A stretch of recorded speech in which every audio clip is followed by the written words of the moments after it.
welcome back to my channel. I'm Fayah. If you are new here, please don't forget to click subscribe and please follow me on my Instagram and on my Twitter account for more details.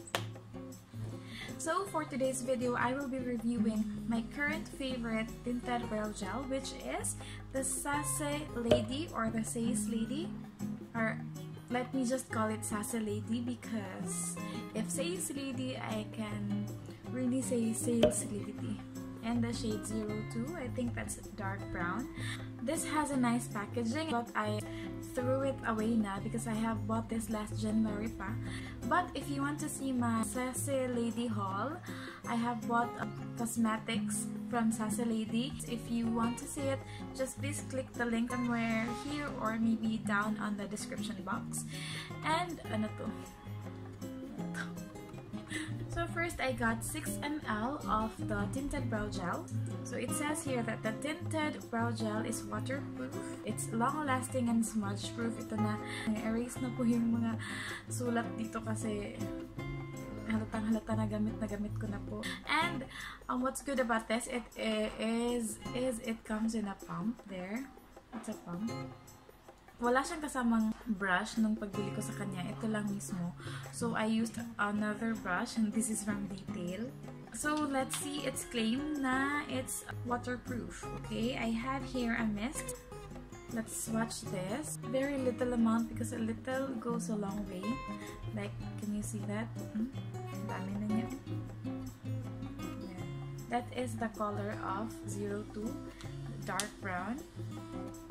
I am not sure how many colors of this they have. Maybe I'll just insert it somewhere here around the corner.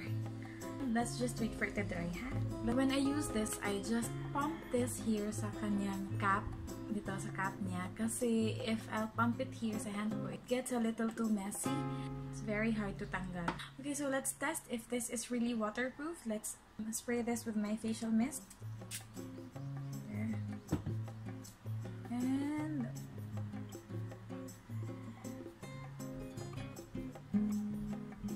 see, wala eh. Wala nga transfer sa aking daliri. So, pwede itong mag-bleach. So, proven ko na ito ay waterproof. There. It's waterproof and it's very good for summer because we want our cutis to be on fleek even though we are swimming in the sea or in the swimming pool. So as to smudge proof, let's try smudging it.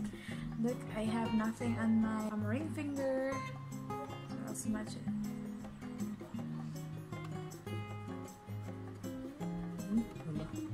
Kita nyo naman guys, no transfer, and it's definitely not smudge. It's definitely smudge proof.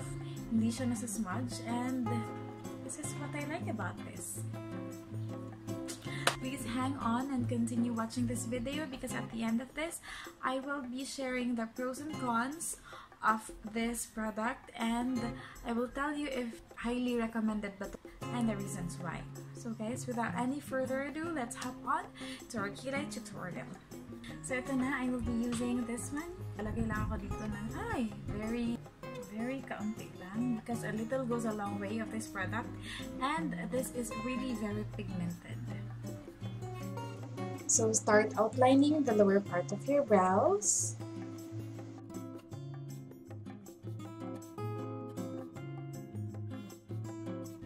Then outline the upper part of your brows to get that form.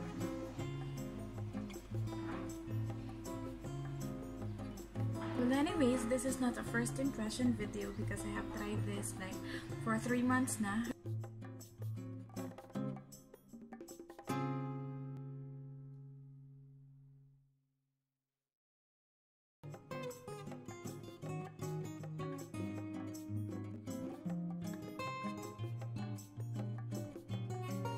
For the inner part of your brows, you can just use the excess product from your brush.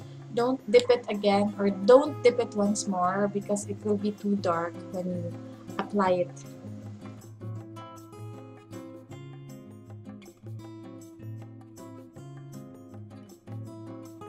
See, it's not going to be that dark if light lang na amount yung ilalagay mo sa brush mo. But if ganyan ka ng ganyan, promise besh, it's gonna be very dark. Just do the same on the other brow.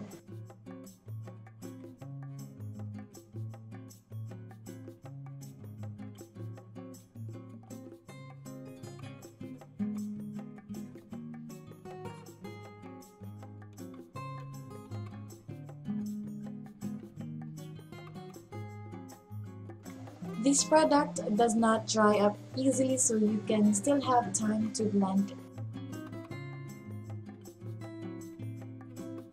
So yan yung first layer lang ng brow product na to. But if you want more drama, if you want your kilay to be like very sleek, you can build this up. You can put second layer of it. So okay, I want a placado one. I'll just add more. So I'll just dip it once more, and I am applying a second layer of this tinted brow gel on my brow.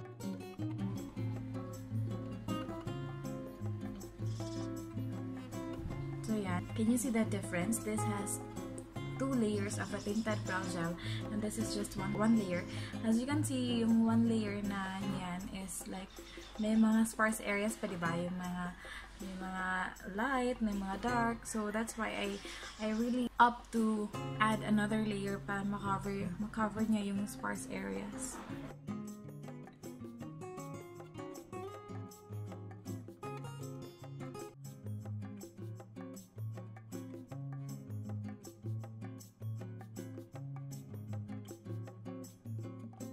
And there, I'm done with my kilay, and I like the outfit.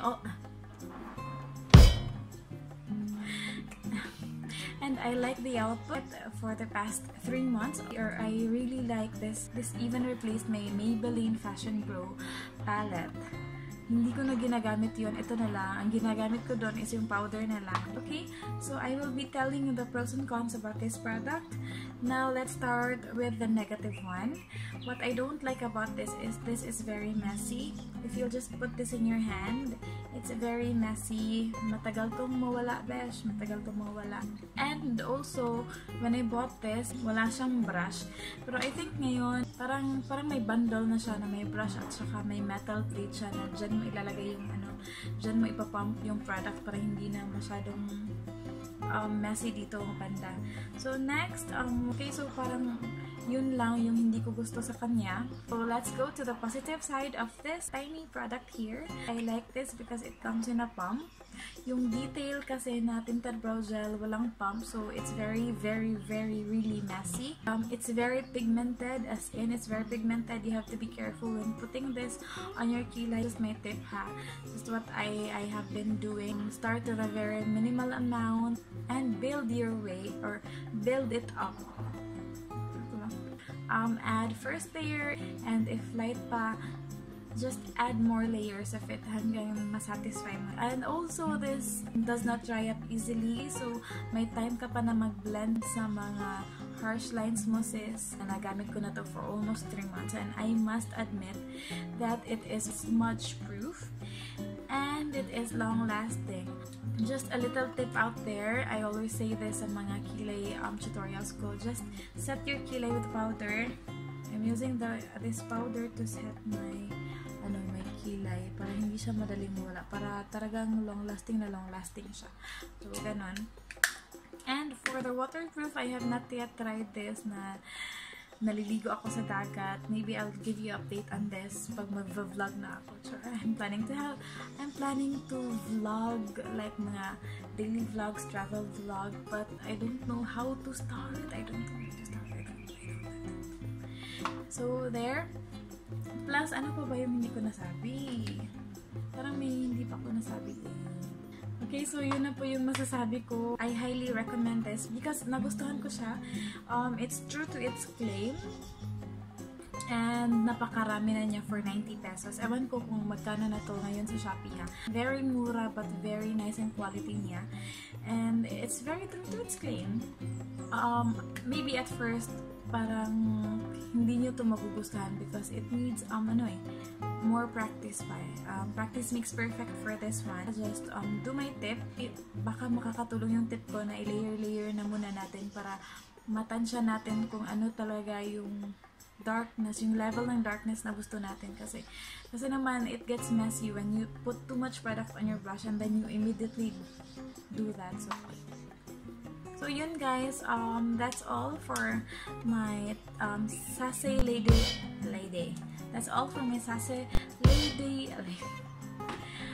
That's all for my SACE Lady Tinted Brow Gel tutorial and review. So I hope nakatulong ako sa inyo, yung sa mga gustong mag-purchase pero hindi buy now yung item na to kasi you're having second thoughts on buying this if maganda ba to or hindi. Just choose the right color and light hand lang sa paglagay natin because it's very nice. I really like this. Guys, thank you so much for watching my tutorial and review about SACE Lady Tinted Brow Gel. Don't forget to hit like and subscribe and click the bell button for you to get updated on my future uploads. Bye! Thank you and balik-balik!